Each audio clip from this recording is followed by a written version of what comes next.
Greetings, folks. Scott Galbraith here, also known as the Great Scott. And as you know, you might have heard some of these expressions. Live long and prosper. The truth is out there when it comes to aliens. Well, the truth is out there when it comes to aliens, but the truth is there are no aliens. And today, during a very special Great Scott Actors Roundtable, we are going to be telling you some of the biblical truths that could explain what UFO sightings actually are.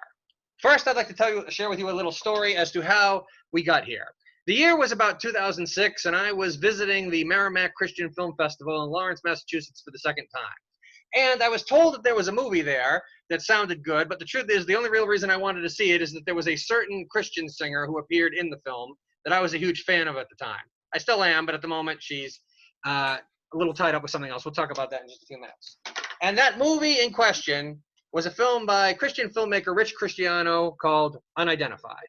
Now, if someone who had the gift of prophecy, or if there really was someone who could foretell the future back then, had come up to me and told me, Scott, one day in the middle of a global pandemic, you're going to start a YouTube roundtable and you are going to reunite 5 people who were involved in that film, I never would have believed them. But nevertheless, here we are, and that's exactly what we're going to do. This is one of the biggest and longest roundtables I've ever done, and I must tell you, I am excited.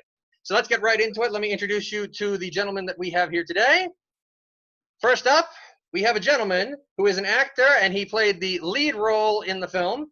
His television credits include All My Children, Days of Our Lives, The Tonight Show with Jay Leno, Charmed, and Sunset Beach. And in Unidentified, he plays Keith, the reporter from the magazine Both Sides, who is desperately seeking the truth about the UFO sightings. Please say hello to Jonathan Obey. How you doing, Jonathan? Great. Hi, everybody. Hey, Jonathan. Yeah, feel free to clap. Thank you. Yeah, I don't have an audience applause button here, so please do that. Okay. There's a little button on the bottom you can push. Yeah. All right. Okay. Good to know. Good to know. Next up, we have a gentleman who is no stranger to my roundtable. His film credits include the lead role in the Dave Cristiano film Me and You, Us Forever, a small but memorable role in the James Cameron blockbuster Avatar, memorable at least for me. And then of course he plays Darren, the religion editor soothsayer to Keith in Unidentified. Please welcome back to my roundtable, Mr. Michael Blane-Rosgay. How are you doing, sir?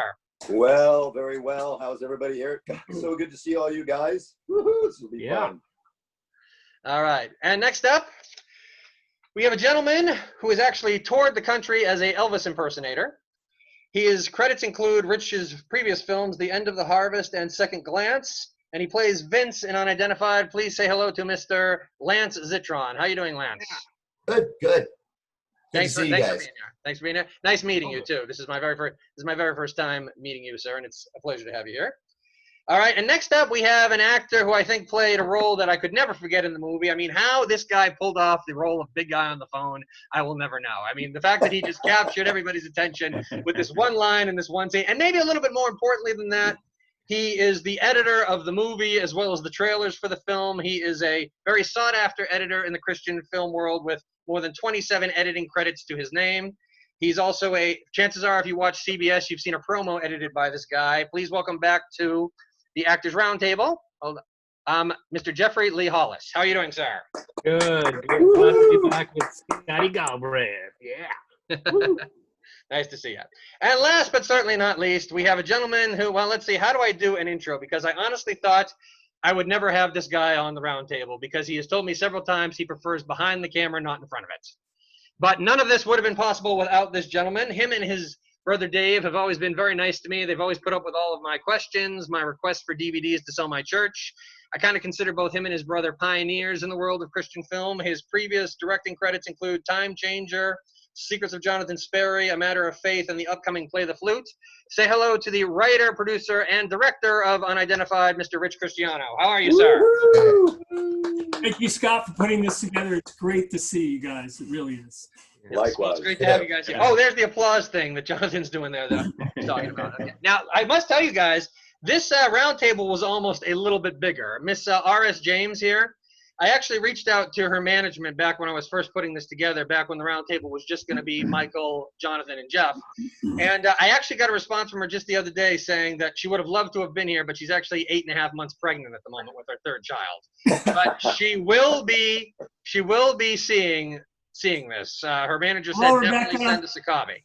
Yeah, so if you want to say hello or Hi, congratulations. Rebecca. go ahead. Congratulations. Congrats. Her first role, I believe, unidentified. Colleen. Yes. Well, unless you count her cameo in Left Behind. She comes in for 1 second and Oh, okay. asks Kirk Cameron to sign a clipboard. I should know. What can I say? Any person I'm a fan of, I know their material, as I kind of just proved with all your introductions a moment. I'm sorry. Usually I have a drink here off to the side. I wasn't quite sure. What do you think? Apple juice or fruit punch?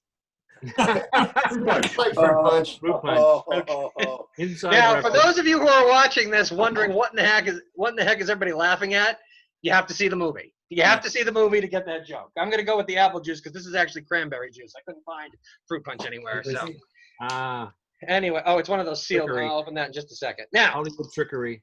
yes, always the trickery is right. Very good.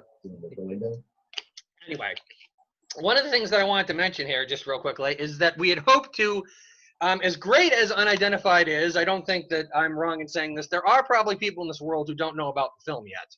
And one thing that I actually had hoped to do was show the movie's trailer. Unfortunately, I'm new enough to Zoom. I technically couldn't figure out how to do that. But there is a chance that a friend of mine might edit it in, and there will definitely be a link to the trailer in the summary of this video, both on Facebook and YouTube, so people can check it out. However, if you want to get the movie on your own, we have a little commercial here, just real quickly. Let me see if I can find it here. Okay. If you want to get Unidentified, you can go to christianmovies.com and other places where DVDs are available. A couple of advantages to getting the DVD is that it includes a 42 behind-the-scenes making-of documentary put together by Jeff Hollis, who we have with us here today, and it features interview with several members of the cast. You can also find the movie available free to watch on digital networks such as Tubi TV, Pluto TV, Zumo TV. I hope I'm pronouncing these right, Rich.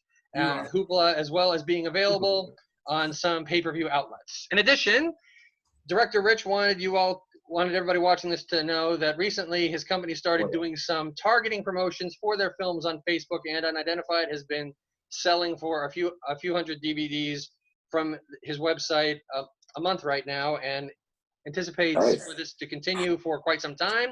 Just goes to show you that the film has a life, especially since it was released all the way back in 2006. Legs.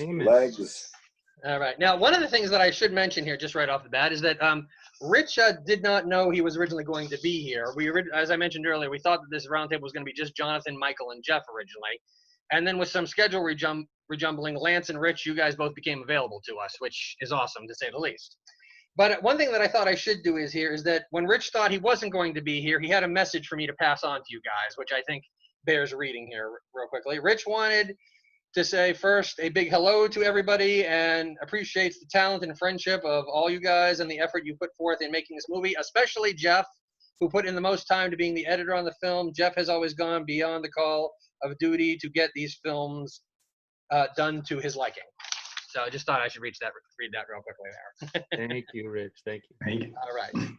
One thing that Rich also was nice enough to do was save me a whole bunch of work. Usually when I've done these in the past, I've had to put the questions together myself. Jeff and Michael, this, of course, I pointed out several times, this is your second time participating in my roundtable. There will be no hat today. There'll be no random question hat drawing today because Rich went through the trouble of creating a whole bunch of questions here for this table. But before we do that, one thing I would like to do before we get to these questions here is one of the reasons why I call this a round table is we kind of go around as if we're sitting in a round table. And in actuality, between the 6 of us, I think we're in 5 different states. I know Rich and Jeff, you're in California. Lance, you're in New York. Jonathan, you're in Texas. And Michael, you're in Washington State, right? So we are literally all over the map here today. What I'd like to start with is Michael and Jeff, you guys know this. What I usually like to do is go around and have people like give me a little snippet of their bio or how they got into the business. Now, Jonathan, Rich, and Lance, you guys can marry it into this question.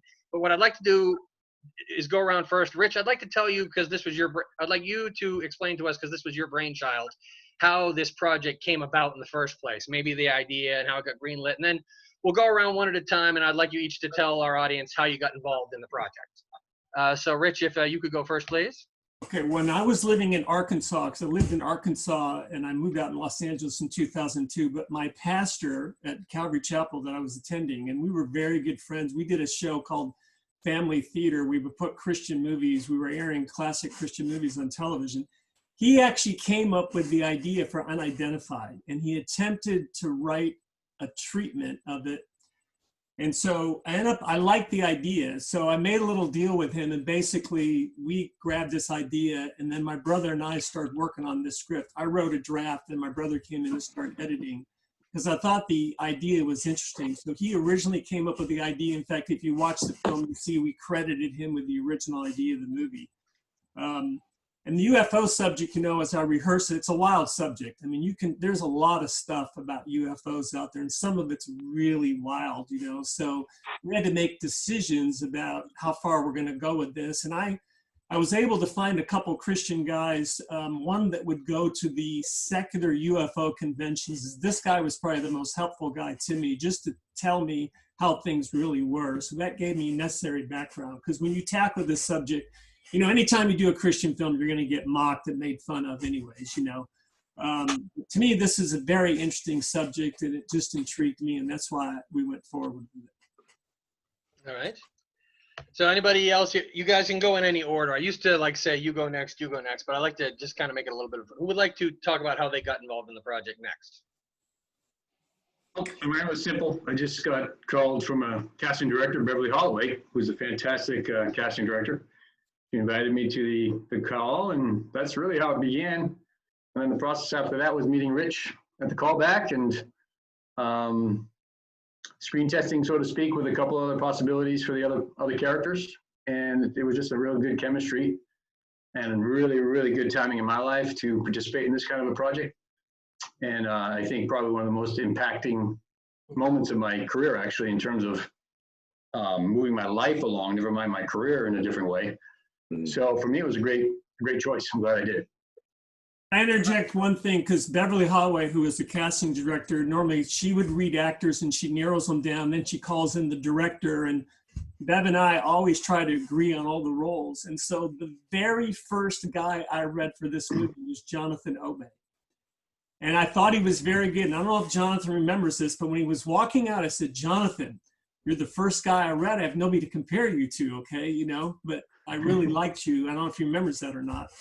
I remember she had 10 guys to read for the lead, and nobody was even close to Jonathan. Nobody was even close. And so, because it's important to us, we wanted to cast the lead first, and then you're going to match up the Brad character, somebody to look different. So I don't want two guys with black hair, you know. So it was important to cast that role. So I felt like that after I read him that day, I had a solid guy in that position, and we went from there.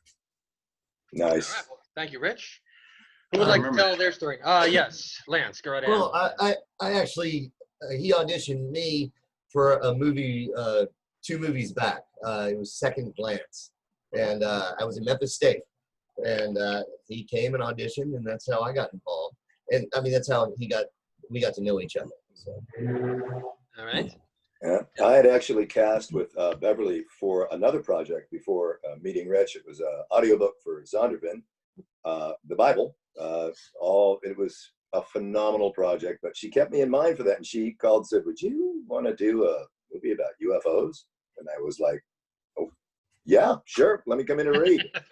And I remember, yeah, it was great meeting Rich that time. And Rich, by the way, you read well, you know, your input, the back and forth, I love that. It was so there we were. I was thrilled. One thought about Michael too, when he came in, I think we read a couple times, if I'm not mistaken. Mm-hmm. Probably certainly one of the most important roles in the movie was this character, because he's going to be the guy that communicates the spiritual truth in this film. He's like my spiritual authority. And I really always want to cast believers in believers' roles if I can, so that they believe what they're saying. I'm not saying it has to be, but that's what I prefer, you know.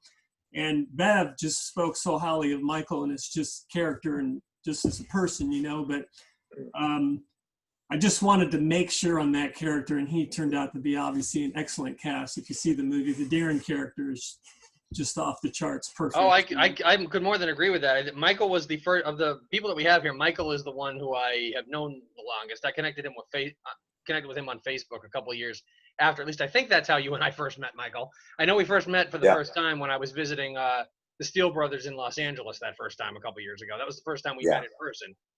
But Rich is right. You were, in my opinion, you were a very much a standout character. You also have, I hope I'm not, I hope I can word this right.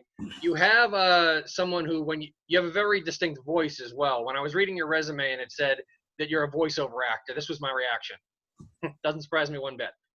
you have a very good voiceover voice. Anyway, Jeff, how did you end up? I don't know. Okay, that really came out wrong, man. I cannot get through one round table without. No, it's all good. It's all good. Yeah. So, Mr. Hollis, I know you had worked as an editor with Rich before. How did you get involved in this project? Well, Rich saw a film I edited called Lay It Down, and at a screening, he came to me and he said, afterwards, great editing, you got to edit my time travel movie. And you know, in the film business, people say a lot of stuff to you, and I go, okay, I'll never see him again. Right. And he calls me up and he says, I shot the time travel movie. I'm like, well, let's edit it. I'm like, oh, he's serious. So it's Time Changer. So we worked together on Time Changer. And then Gavin McLeod was in that, and Rich and I and Gavin were having dinner at Red Robin, and Rich pitched the next screenplay to him, The Secrets of Jonathan Sperry. And so that was going to be next, but then Gavin couldn't do it. So suddenly hey, Jeff, we're going to do this thing called Cosmic War. And it later got changed to Unidentified. I didn't like the Cosmic War title, but so it got changed. And so I'm like, okay, whatever you say, Rich. So I became the editor. I edited this. The first cut of this film is the fastest edit I've ever done. 22 days I edited the first cut. But with Rich, the first cut is never the final cut. There are a lot of other cuts after that. Rich likes to edit. And so that's how I became involved with Unidentified. I begged him to give me a role in the movie, and he gave me like a 3-line part, which was called Big Guy on Phone. Yeah, I was 110 pounds heavier than I am now. So I was really big guy on phone. And that's kind of how it happened with Unidentified. I actually watched the movie before you jump in there, Rich. I actually watched the movie last Monday to make sure that this was fresh in my mind for this roundtable. And to be honest with you, I wasn't sure it was you at first. That's how different you look now. So I wasn't sure. I was like, wait, was that Jeff? Congratulations, by the way. I want Jeff to know I read 50 guys for that role too, you know. So he beat out. I think Brad Pitt wanted to be in it, and Tom Cruise. I won out over all of them. Yes. Yeah. So, Rich, what were you going to say? What were you going to say about? You were going to jump in there, but I cut you off. What were you saying? No, I was going to say another thing. You know, in casting Lance as the role of Vince, I had cast Lance in Second Glance, and I cast him in End of the Harvest, which are 2 shorter Christian films that I've done. I did not read Lance for Unidentified because I knew he could do it. It's funny when you get to know actors, you can just know certain things they could do. And I felt bad because I promised Lance, I told him I was going to put him in our Time Changer movie, and I didn't do it. I ended up using another guy, Brad Heller, who was in End of the Harvest with Lance because he was local in LA, and I felt bad. Who also went to school with me at Boston University. Oh, wow. Small world. And so when I did Unidentified, actually the first guy I cast was Lance Zitron because I was going to put him in that movie for sure, you know. Because I felt like I owed him. And I learned something. You should never promise roles to actors. Here's a note to director. Don't ever promise roles to anybody because things change over time. Just wait till you get to the moment and then cast people. Well, one of the things that I was saying was, one thing that impresses me about both Rich and your brother Dave, Rich, is the fact that when you call, now I could be, if I say this, I could open it up to anybody who watches this here. But during all those times that I would, you know, want to do DVD sales on for my church and stuff, and want to make an awareness of Christian movies and stuff like that, you call up Christian movies, or you call up, and Dave or Rich themselves answer the phone.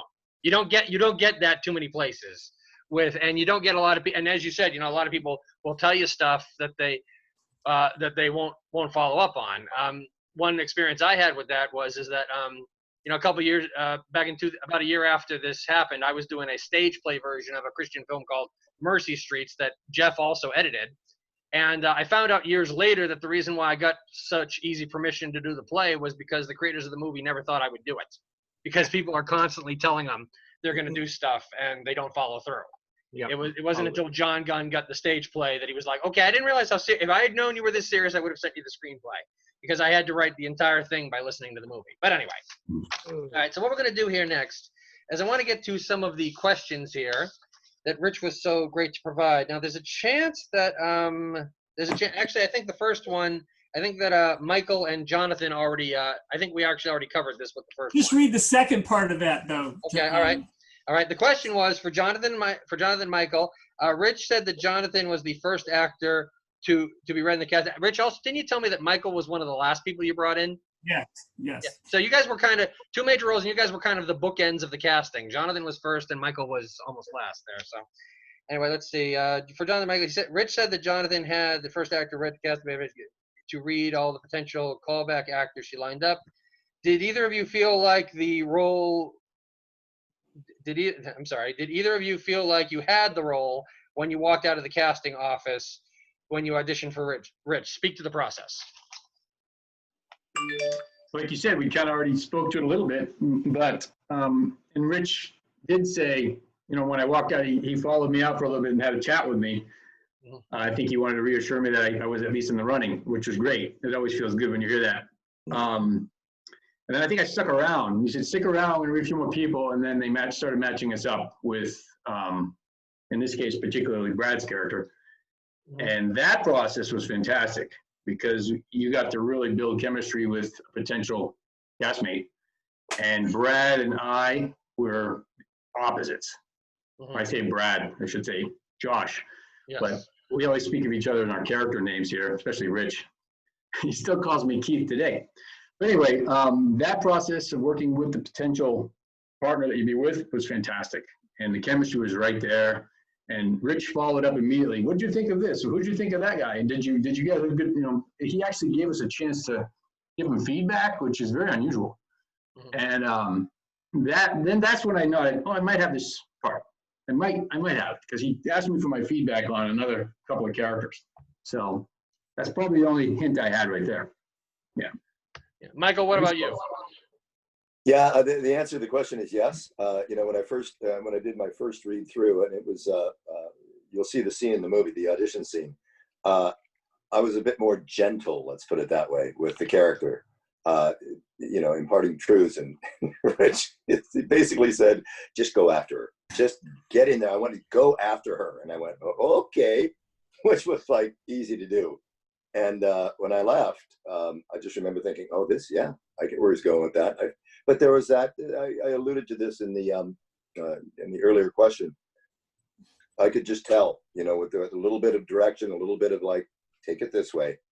Yeah, when I left, there was a smile on Rich's face, and I went, I think I have this role. I think I have this role. Yeah, and then you went on to, I don't know if we mentioned it here, and then I mentioned this, but you went on to work with his brother a couple years later in another movie. Yes, it did. Yes, U.S. Forever. Yeah, check it out. And you were the lead in that one. Yes. Mike, for anybody watching, you should check that one out as well. And totally different. The thing that give you Michael Blaine's ability, in other words, Darren is more of an authoritative. Right. You know, he's got his act together, and in Me, U.S. Forever, he's got to show emotion. Totally different character, fantastic role too. I told Michael I can't envision anybody. It's funny when you do some of these movies, like these guys are celebrities to me. I look at, like I call Jonathan Keith. It's hard for me to divorce him from the movie, and Michael in a way. Now Michael, I do see him in the Me, U.S. Forever movie, which has something to do with my brother's life. So that was a personal story for us too, but it just shows the ability of actors to be able to do different roles. Yeah, he's very good in that movie. Yes, very good. Thank you. You know, you say it's hard for you to think of Jonathan not as Keith. Real quickly, one funny thing that's been happening this week, since this pandemic hit, there's been this DJ that got a hold of me that's been doing what's called drive-by parties, where you basically do a party outside in the front door so you don't have to worry about any COVID problems. And I've become the resident magician for that company. But the guy's name is Keith, and I got him programmed into my phone as Keith. So I would get texts from Keith thinking, okay, is this about, oh no, this is about, I would mix up the round table text messages with the birthday party stuff because I had trouble separating Jonathan as Keith as well. So anyway, oh, by the way, and Jonathan, you also mentioned, you know, that you had very good chemistry with Josh Adamson. I completely concur. You guys did a great job of bouncing off each other, being the polar opposites that you were. Incidentally, if Josh Adamson happens to see this round table and wonders why he wasn't invited, it's not that he wasn't invited. I couldn't find him. Okay, his social medias are all set on private. There was no way I could have gotten a hold of him in time. So he wasn't forgotten about. I just couldn't find him. All right, now this next question comes with a little pretext real quickly here. In my opinion, one of the things that makes Unidentified is the film's ending.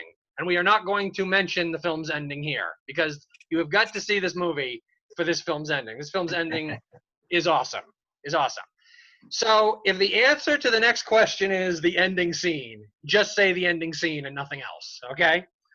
The question is, do you have a favorite scene in the movie? For actors, that would be a movie you were in. For Jeff, that would be a scene you edited.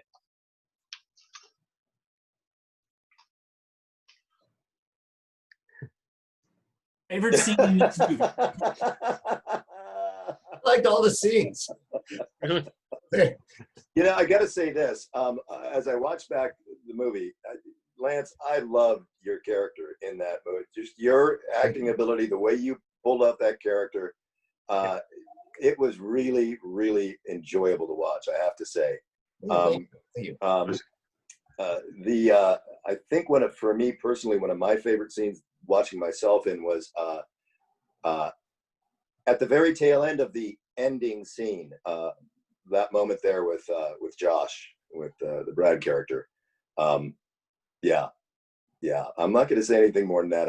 I loved it. I just thought, oh, that really, really, really worked. Oh yeah, it did. I was telling you guys, we were doing Lance, we hadn't invited you to the roundtable yet, but when I was watching this on Monday, I was group texting all these guys, and my phone ended up blowing up the entire evening.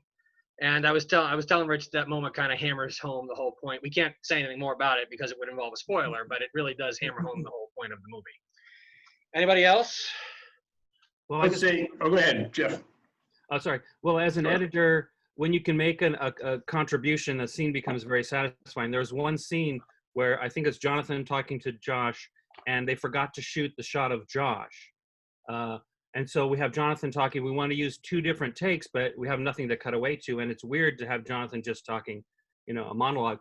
So Rich didn't want to go back and get the set, get the camera crew and all that stuff, spend all that money. So I was able to find a shot from another scene where he had to be wearing the same outfit as he was wearing in the previous scene. So the shot, he was looking the wrong direction. So I did a mirror image of the shot, and he's got the wrong poster behind him. So I find a clean shot of the poster. I put the right poster behind him. And now we have Josh looking in the right direction, reacting to Jonathan. And then I sent the scene to Rich. He's like, how did you do that? Because Rich gets dressed out. He takes his hat off. Oh, what are we going to do? I can't afford to go shoot. There's the hat. That's the hat. It should be a red hat. No. It's very satisfying that I was able to, save him a lot of money and time and effort to go back and shoot and all this. So that's probably my favorite scene because I got to contribute to it a lot. And that nobody would ever know. Yeah, that's what cool. you did. That's cool. But That's when movie Now you want magic. me to go try to find. Now I'm tempted to go try to watch this thing and try to find the towards scene the you're end, talking but it was a real problem that Jeff solved. Thank you, Jeff, because it was a real problem.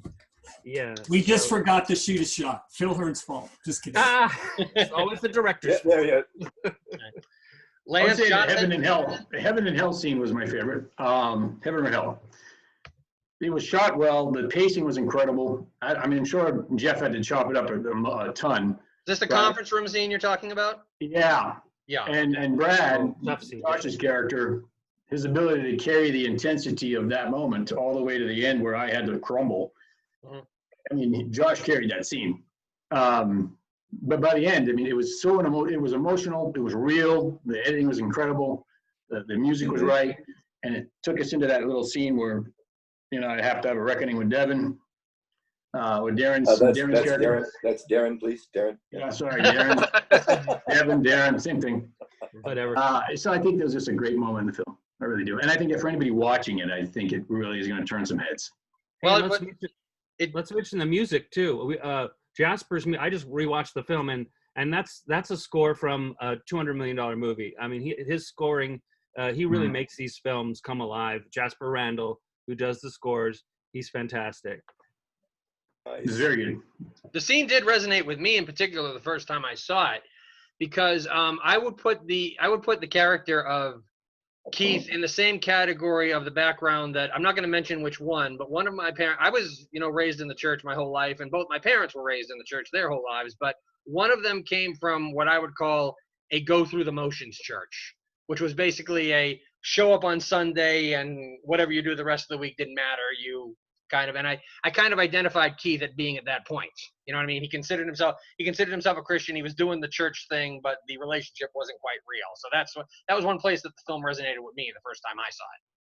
So, anybody else have? I mean, Rich, you could even say, do you have a favorite scene in the movie? I mean, I know you. Well, no, you know, when I think of Darren, I think the scene where Darren talks to Kelly is a very important scene in this movie, and that's like a standout scene in my mind that you were in. But I loved working with these guys. You know, the actors all took it very seriously, and it was just a fun group to work with. I felt like we all got along really well, and it's like it was kind of sad when the movie was done because you had such an ensemble. You could go shoot a both sides series, you know, with all these characters. They were so... Let's do it. They were A-list. They were A-list all the way, all these leads. You know, Jenna Bailey, who's not here, but she played the female, I forgot, what's her character name? Help me. What's her character name? Lauren. She was so good too. And even Sue Whitney, who played the editor, just a great group of actors. Now, it's funny, real quick, the title, the original script that John Lawrence wrote, or his treatment was called Cosmic War. I started to call the movie UFO. Oh. I knew that probably wasn't going to fly. I remember we had shot, and we were eating lunch or eating dinner, and we were talking to the actors about the title, and I think it was Josh who said, call it Unidentified. I think Josh, who played Brad, came up with the title of this movie. I came up with Unidentified 2 months before then, and we were going over titles, and you go, I don't know. And then you call me one day, and you go, Josh came up with the title, Unidentified. I'm like, I came up with the title, Unidentified. But Jeff House, I want I credit. didn't know that. This is why you do these round tables, because you learn things. I didn't know that, Jeff. Exactly. Oh, he never listens to me. In the past, I've done these round tables. Like Michael's, this is his fourth one. Every time that I've done a round table with Michael, I've put him with actors that he's never met before. This is the very first time I've gotten together a group of people that actually had worked on a project in the past. Speaking of which, Lance, we didn't give you a shot on that last question. Do you have a favorite scene in the movie? The last scene of the movie is the most intense. Yeah. Mm-hmm. It's my favorite, probably. All right. And I could say I have a theory as to why, but it would involve spoiling the ending. Mm-hmm. So let me go back to my notes here and see what the next one is here. Scott, well, there was a lot of debate about of the ending, and I can't say what the debate was really about. But we went back. Once. Yeah, we went back and forth, and at one point I wrote a whole other ending, and he's like, "No, I don't think so." But yeah, there was a lot of debate about that ending, and so yeah. Well, believe it or not, I told Michael this recently. How do I word this? Okay. It's going to be difficult. Yeah. Okay. Careful. That alternate ending you were talking about, I honestly thought that that's what was happening, and it didn't. And to be honest with you, the fact that it was wrong was what made the thing so awesome. When I thought something was happening, I honestly was saying to myself, "Oh man, this is a cop out." And then when we get the real thing, I'm like, "Oh, that is so much better." So that's the anyway. I'm gonna move on to the next question before I say something I shouldn't. Okay, all right. Now, one thing that Rich told me here is that you guys did a fair amount of night shooting due to the fact that the set where both sides of the magazine takes place didn't become available to you guys until after 5 p.m. at night. And now you don't notice it, but was doing that much night shooting a challenge? Not at all. I like night shooting. In the morning, the puffy eyes. I prefer. I like the evening filming. Okay, Jonathan, Michael, you got anything to add to that? Didn't really phase them. I think they did a great job with the lighting. Obviously, there's a few times your shirt might look a little more brown when it was really orange.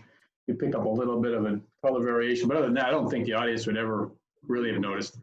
And for me, but being with this group at night allowed us to bond a little bit. We bowled a little bit and had a few meals together, some fellowship, and it was one of the benefits of actually doing this film together with the night portion.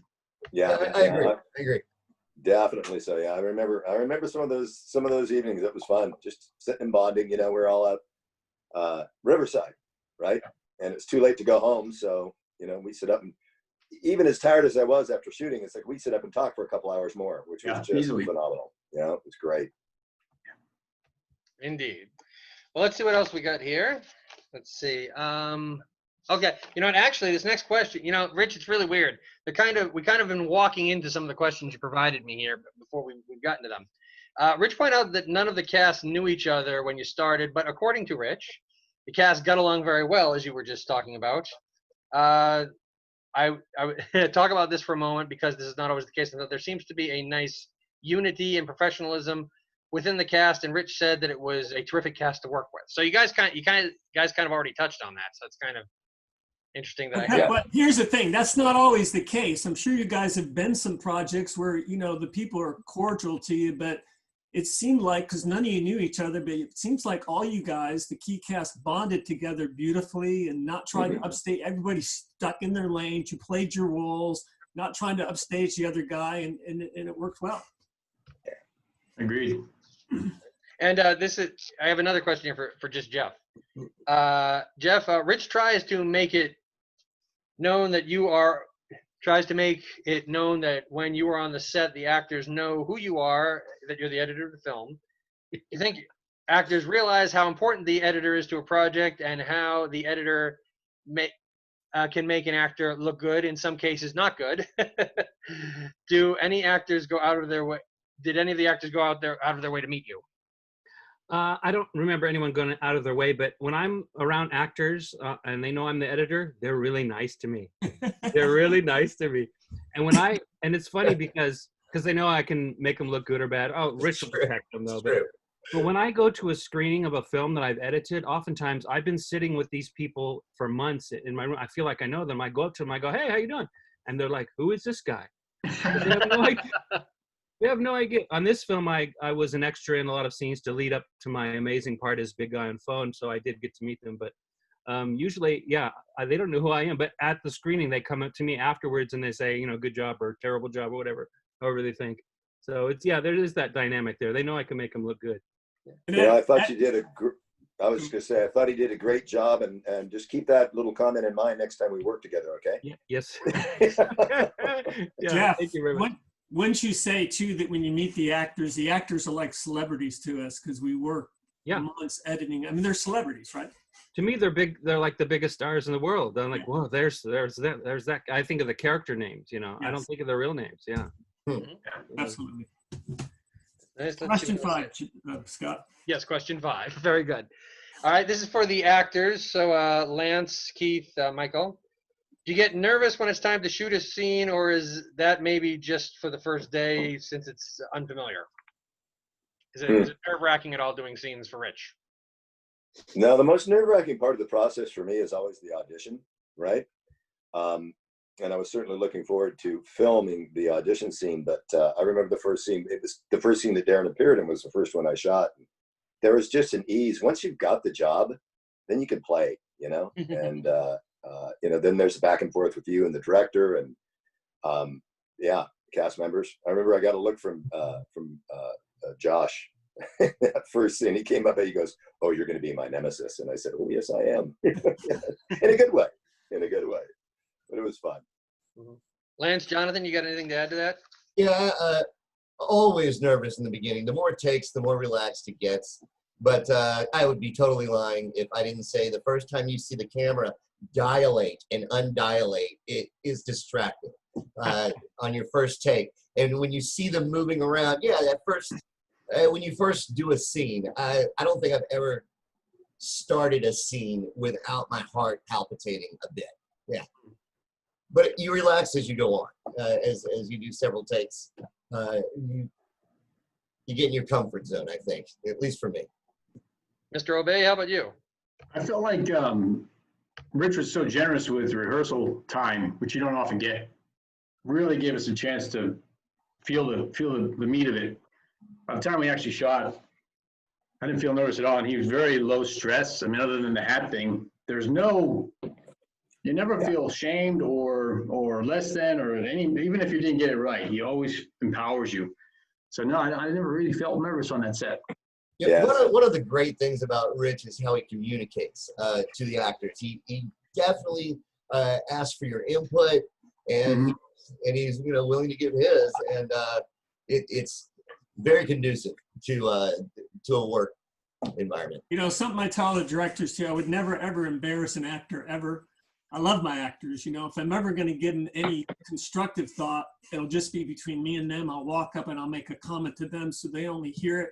Now, if they do something good, I might yell out, "That was great, give me one more," something like that.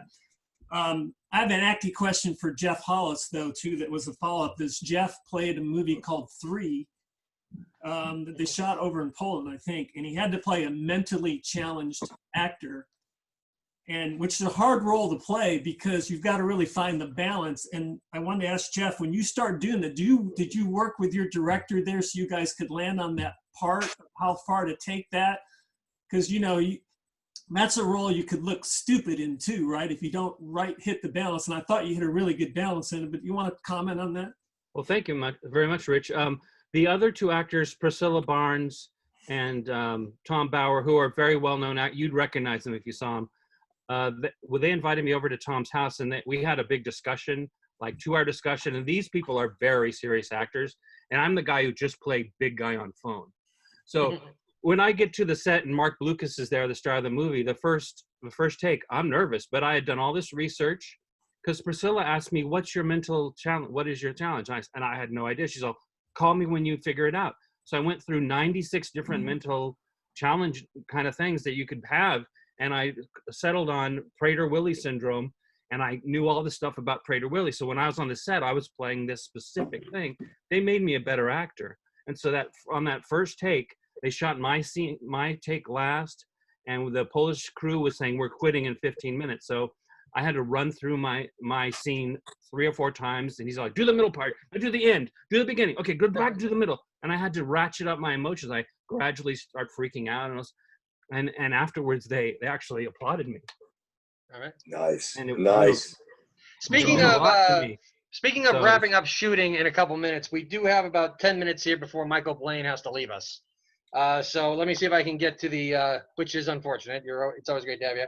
I have 3 more questions here. Let's see if we can get through them in the time, okay? First off, Jeff, Rich isn't afraid to shoot multiple takes, and he's always trying to get scenes twice so that you have many options.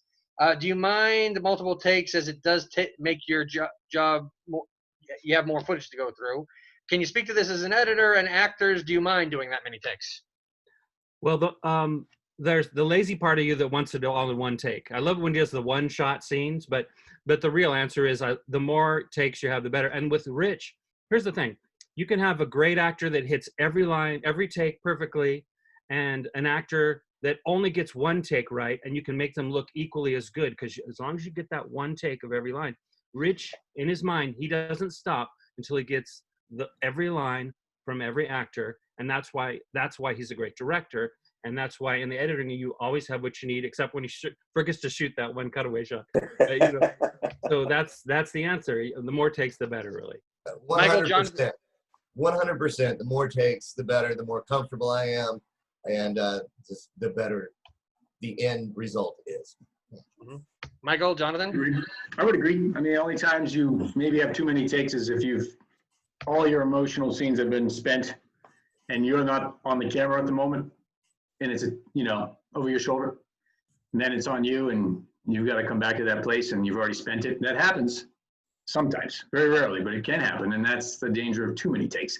Mhm. But it didn't happen on this film at all. No, it really didn't happen on this film. I'd like to speak to this film. In this film, all the actors read the lines, so when you had it over the shoulder, you got it from the actor, which makes it so much easier to react to, and that's the secret to acting, is reacting. Right. And everyone in this film, I remember the actors were the ones that fed you the lines, as opposed to some other films where a different person feeds you a line and you react differently to the way a different person would deliver a line. Yeah. Looking at a blue piece of tape on the edge of the frame. Right. That experience before. Exactly. Yeah. Go ahead, Michael. Go ahead. For me, just like Lawrence said, all the actors brought their A game, not just on their take, but when they were off camera, when the camera was over their shoulder, they delivered the same to the best of their ability. And I think that's why this film works so well. Everybody was invested. It was like, yes, here we go. And in many cases too, we're recording the line of that actor because Jeff and I can go back and steal that line if we have to and drop it in. You know, talking about takes too, because from a directing standpoint, you realize you can only push the actor so much. And in an emotional scene, like there's a scene where Jonathan has to be fairly emotional with his wife towards the end of the movie. And I knew I'm only going to shoot this 2 or 3 times. And remember when I was watching it on my monitor on the second tape, the lady's house that we were shooting at, after the take, I look at her and she's got tears in her eyes. In other words, so I knew it works. I remember I walked up to Jonathan and says, Jonathan, we have this. Do you mind doing it one more time? Just one more. Because he really hit it the first 2 times and I was happy. But yes, he did it because you never know where you might get one more little piece of magic that Jeff and I can go back and use. And I know that in the editing room, from time to time, we're always looking for that extra take that isn't there. So sometimes it's good to have an extra take, but I'm not going to push the actor too far. And if he would have said no, I would have been fine. But of course, he said, no problem, let's roll. Also, we were shooting that movie 35 millimeter. That's why we rehearsed a little bit more, because when you're shooting 35, it's costing every time you roll the camera. Yeah. Well, I got 2 questions left here, and we're like 5 minutes away from losing Mr. Blane-Rosgay. And so I think of the last 2, Rich, I'm going to flip-flop your last 2 questions here because I definitely want Michael to answer the last one. Okay? All right, so does it give you a sense of reward or purpose to know that this film has a message that can change lives for eternity, and Thankful already has, since the film with a strong message for the gospel and for the Lord? Absolutely. Absolutely. You know, and throughout everything that we've talked about in this roundtable so far, I think that was the bonding influence. You know, whether some of our cast members were believers or not, we had these conversations offset after hours. They continued on. And yeah. I mean, it had a profound effect on all of us, you know. The conversation around the film, the conversations about the Lord, and then that ended up on screen. And so, yeah, to see what this does, and then it still has legs. Yay! I love that. Yeah, it's a great film, guys. Watch it. You'll enjoy it. And Rich sends us little emails from people who said the film changed their lives, and we love that. That's like getting paid again. I mean, it's wonderful. Yeah. Anytime you can inspire someone or improve their life, that's just a cherry on top. Yeah. I think that not only does it feel incredible, but when I watch it again, and I did recently, and I am moved by it again and again and again, and I'm the one acting in that moment, and I don't even know it's me. Yeah. And I relive the whole analysis of what's real and what's not, and that's what's going on every day right now in the real world. This whole alien thing probably is coming back full circle. It's probably going to be part of the media soon. And this particular topic is going to come up, and all of us are going to be dealing with that, with circle of life that's outside of our believer system. And we're going to have to deal with it. We're going to have to be part of that, and we're going to have to do our job. And I think what's cool about that movie is it reminds us of that job, our duty. And we're going to have that opportunity again, guys. Amen. Yes, we are. I was going to say, I just want to throw this, then Jeff can comment. You know, Hollywood obviously ranks movies by Academy Awards, or more so box office, you know. But God ranks them by message. He ranks them by what films please him, what films have content that he can use to impact people for Christ. Absolutely. And I'm very happy with the message of this movie and the performances. You know, you need the actors to pull it off on screen. And these guys, all of them did it beautifully. And, you know, I'm thankful the movie is still doing its thing out there. Speaking of actors, the one question that I was hoping to get to, the one question that we have left here is, Rich is very open to getting actors' input on their lines and wanting actors to make them their own.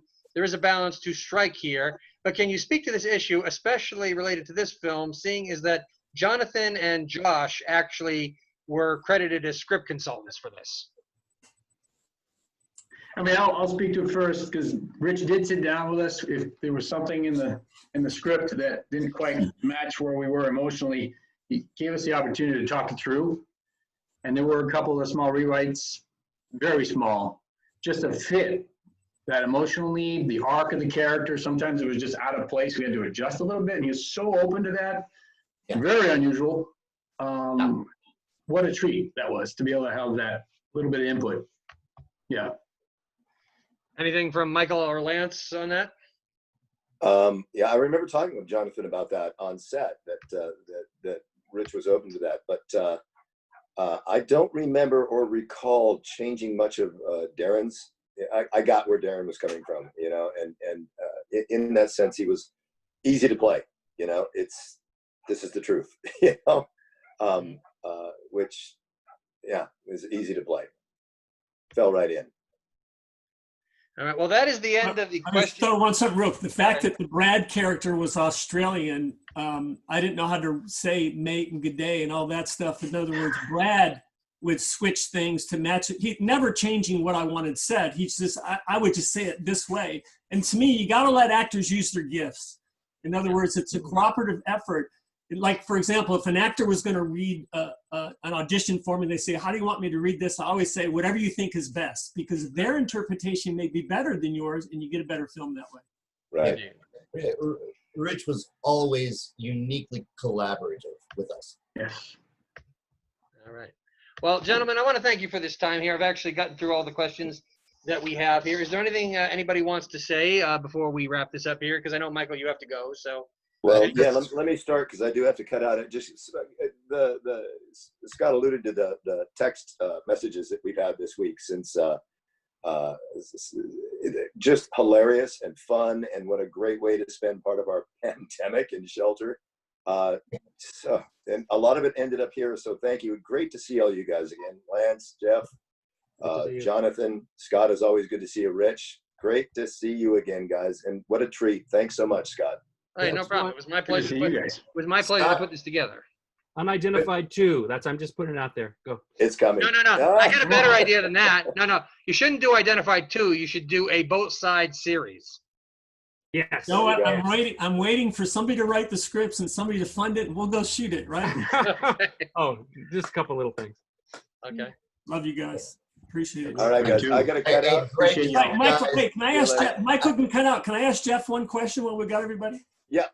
Michael can cut out. He can cut out. All right, Michael, you can go. If you Okay. gotta go, roll on. See you, brother. I do. I'll talk to you guys soon. Thanks. Bye, Michael. The meaning to you as an editor, you know, this project has meaning to you, right? Could you comment on that? Well, yeah. When I started doing Christian films, I did a couple before this. I had become a slacked off Christian. I was still a believing Christian, but more of a professing Christian and not going to church or anything. And this film is one of the things that drew me back towards the Lord. And then I got to work on The Secrets of Jonathan Sperry. And sometimes I'm crying in the editing room, you know, because it's touching me. And God is going, hey, you want to come back to church, Jeff, you know? And so Unidentified and I just watched it 2 days ago, and I got emotional watching it. And I look, now I'm a very strong Christian again, and I'm going, this is a really good movie. It's got a strong gospel truth in it. And that's a Christian film, a film that presents the gospel. So that's what it means to me. You know, and I realize in the marketing of this movie, it doesn't necessarily appeal to women firsthand. And one way we've tried to promote it is I've tried to get women to give this movie to their husbands to watch, or their wayward teenagers to watch. Because I do think that we present the truth in a no-nonsense type way. I do think that the alien thing is going to be something that plays into the end times as a potential explanation to the rapture, as we kind of say in the movie. But you know, I'm thankful the Lord has used this film to touch hearts and change hearts, and you can't measure that. I mean, you know, so, and it's funny, you know, we start doing these recent targeted Facebook ads, and literally we probably moved 300 plus units just this last month out of our office, and it's still going. We're planning to do these ads. We kind of found a new thing here, and the life of these movies is long. It really is. I mean, we shot this movie in 2005. It came out in 2006, and it's still rolling out there today. Well, Rich always says when he starts a film, you got to please God first. That's his I always love that. And if you please God first, he's going to use your film. And Rich's films, he's going to be humble about this, but God uses Rich's films and his brother Dave's films because they proclaim the gospel strongly, and lives get changed because God uses these films. We get used. He doesn't need us, but he lets us be a part of it. And that's what's so great about it. Agreed. Last thing, Scott, I want to say thanks for putting this together, but this really was a great group of people to work with. I think I have great memories. You know, the shoots are hard, but it was a great group of actors, and I appreciate everybody involved in the project, especially Jeff, who edited, who ended up working for 22 cents an hour. You know, I mean, I love the guy. He's just, he puts his heart into as I do. So thank you to all. It's great to see Jonathan and Lance. I did see Lance a couple of years ago. Jonathan, you look about the same, brother. You really do. Jonathan, I love the beard. The You like beard, that? you're rocking it. Thank you. That's Well, funny. actually, one thing that I should mention is that if any of you watch the show Vindication that's on Amazon, it's the very first Christian faith-based cop show for Amazon Prime to carry. And I will actually be doing a cast roundtable from that show here next week. So if you guys want to check that out, the cast of Vindication will be joining me here on my roundtable. And then I have a Grace Card reunion in the works. It's not confirmed yet, but the cast and the director of the Grace Card might be joining me here eventually as well. So hopefully, I'm hoping that God will use these roundtables. I kind of started doing them only because I didn't have anything else to do with everything that was going on. But to think that I would ever pull off something like this, like I said, if I'd been told back in 2005 I'd be doing something like this, I never would have believed anybody who said that. So thank you all for taking the time out of your Saturday to do this. And thank you everybody out there for watching. Thank you, All Scott. right, and you know what's funny is when Rebecca St. James's manager got back to me, one thing she did say is, you know, she's not taking any interviews right now. She did say check back in October. I wasn't going to put this on hold until October, but who knows? Maybe an excuse to do something else in October. I'll let you guys know. You never know. Sounds good. Thanks a lot, guys. Thank you very much. Thanks, everybody. God bless. All right. Bye-bye. God bless. Thank you guys. God bless.